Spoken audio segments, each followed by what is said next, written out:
अभिषेक अपने छोटे से परिवार के साथ बनारस शहर में रहता था। उसके परिवार में उसके अलावा उसकी पत्नी विभा, बेटा रवि और बहू हेमा ही थे। 60 बरस तक सरकारी नौकरी करने के बाद आखिरकार अब उसके आराम के दिन चल रहे थे, क्योंकि ताउम्र सरकारी नौकरी करने के बाद अब अपने परिवार के साथ समय बिताने का जो वक्त आ गया था। अभी कुछ दिनों से उसकी पत्नी विभा की तबीयत ठीक नहीं चल रही थी।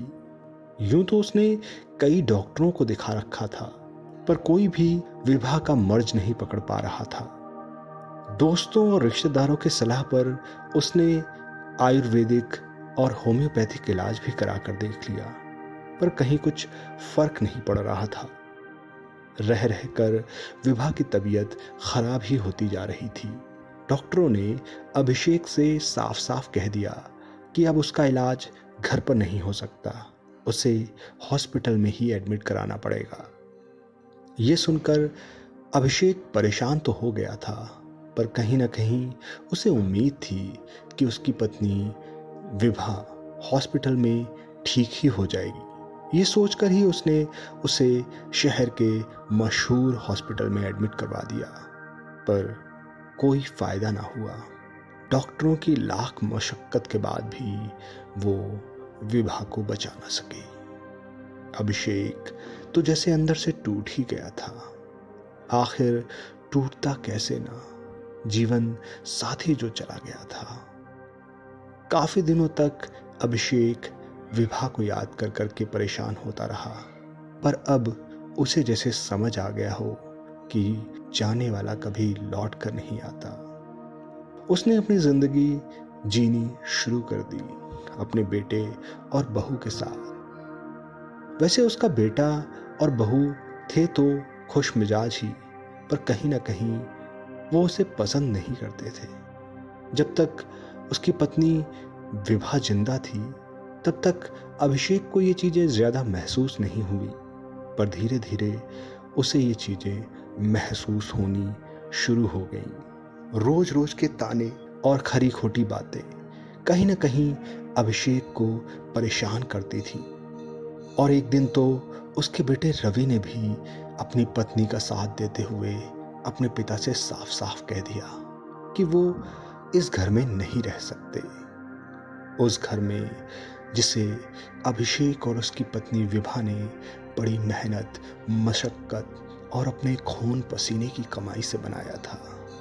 अभिषेक को यह सब सुनकर बुरा तो बहुत लगा, पर वो तो जैसे हर चीज से समझौता कर चुका था विभा के जाने के बाद। सो उसने ठान ही लिया कि जहां शांति नहीं वहां रहकर क्या फायदा। एक दिन सुबह की चाय पर उसने खुद ही अपने बेटे से कहा कि वो भी अब कहीं दूर जाना चाहता है। रवि ये सब सुनकर बहुत खुश हो गया, और उसकी पत्नी हेमा भी। रवि ने तुरंत ही आसपास के ओल्ड एज होम और वृद्धाश्रमों में पता करना शुरू कर दिया। जल्द ही उसे शहर के एक बड़े वृद्धाश्रम में जगह मिल गई। सारी चीजें पता करने के बाद वो घर आया और उसने अपनी पत्नी हेमा को ये खबर दी। हेमा ये सब सुनकर बहुत खुश हो गई, पर जब रवि ने उस वृद्धाश्रम का साल भर का खर्च बताया तो वो कहीं ना कहीं परेशान हो गई। इस पर उसने झिड़कते हुए रवि से कहा, तुम्हें क्या पड़ी है खर्च करने की? अभी तुम्हारे पिताजी को सरकारी पेंशन तो मिलती है, वो खुद ही अपना खर्च चला सकते हैं, तुम क्यों परेशान होते हो? रवि ने कोशिश तो की कि नहीं वो ही पैसे देगा, पर आखिरकार वो भी हेमा की बात मान गया। उधर अभिषेक घर के आंगन में बैठे बैठे सब कुछ सुन रहा था। वो मुंह से तो कुछ न कह पाया, पर उसकी डबडबाई आंखें बहुत कुछ कह रही थी। खैर, अगले दिन अभिषेक ने अपना थोड़ा बहुत सामान बटोर कर तैयारी शुरू कर दी।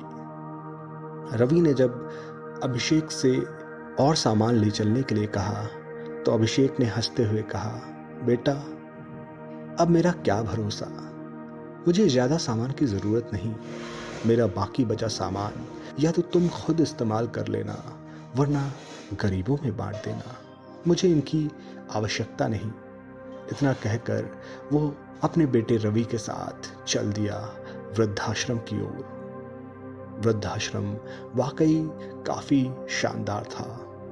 शहर के सबसे बड़े वृद्धाश्रम में इसकी गिनती होती थी। अंदर की साफ सफाई और व्यवस्था सब चाक चौबंद थी।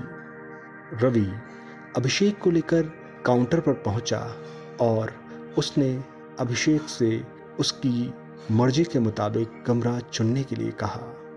अभिषेक ने बहुत ही साधारण कमरा और बहुत ही साधारण भोजन को चुना। रवि ने जब उससे कुछ बढ़िया चुनने के लिए कहा तो उसने ना में सिर हिला दिया। इधर रवि बाकी औपचारिकताएं पूरी करने में लग गया। जब वो सारी औपचारिकताएं पूरी कर चुका तो उसने देखा कि उस वृद्धाश्रम का मालिक उसके पिता से बातचीत कर रहा था और वो दोनों ऐसे बातचीत कर रहे थे जैसे एक दूसरे को बहुत अच्छे तरीके से जानते हैं। ये सब देखकर रवि बहुत हैरान था, क्योंकि उसे अच्छी तरह याद था कि वृद्धाश्रम में अपने पिता का दाखिला कराने के लिए उस वृद्धाश्रम के मालिक ने उसे सिर्फ 2 मिनट का समय दिया था और यहाँ वो बड़े ही धड़ल्ले और खुश मिजाजी के साथ उसके पिता से बात कर रहा है, वो भी समय की परवाह ना करते हुए। इतना सब देखने के बाद उसे रहा ना गया। वो भी पहुंच गया अपने पिता और उस वृद्धाश्रम के मालिक के पास। वहां जाकर उसने वृद्धाश्रम के मालिक से पूछा कि क्या वो उसके पिता को जानते हैं। इस पर उस वृद्धाश्रम के मालिक ने कहा, हाँ बेटा, मैं इन्हें बहुत अच्छे तरीके से जानता हूँ। इस वृद्धाश्रम से जुड़ा एक अनाथालय भी है। आज से करीबन 30 साल पहले अभिषेक अपनी पत्नी विभा के साथ उस अनाथालय आए थे एक बच्चे को गोद लेने के लिए, और हम दोनों उसी विषय के ऊपर चर्चा कर रहे थे। इतना सुनना था कि रवि के पैरों से मानो जमीन खिसक गई हो। उसकी अंतरात्मा उसे धिक्कारने लगी। उसे अभी अभी पता चला था कि वो अनाथ है। कितना धन्य व्यक्ति था उसका पिता अभिषेक, जिसने उस अनाथ को पाल पोस कर इतना बड़ा और काबिल इंसान बनाया कि आज वो अपना जीवन बहुत अच्छे तरीके से गुजार पा रहा है। उसकी माँ, जिसने कभी उसे एहसास ही नहीं होने दिया उसके अनाथ होने का, उसके जहन में उसकी बचपन से लेकर जवानी तक की यादें घूम घूम कर आने लगीं। वो सब सोच सोच कर बहुत ज़्यादा परेशान हो गया और आखिरकार अभिषेक के पैरों पर गिर पड़ा। उसकी आंखों से आंसू झरने की तरह बह रहे थे और उसके दिल से बस यही आवाज़ निकल रही थी कि पिताजी, मुझे माफ़ कर दो। अभिषेक ने धीरे से अपने बेटे रवि को उठाया और सीने से लगा लिया। रवि बार बार गिड़गिड़ा गिड़गिड़ा कर अपने पिता से माफ़ी मांग रहा था, उस देवतुल्य पिता से, और उसने आखिरकार तय कर लिया कि वो कभी भी अपने पिता को अकेला नहीं छोड़ेगा।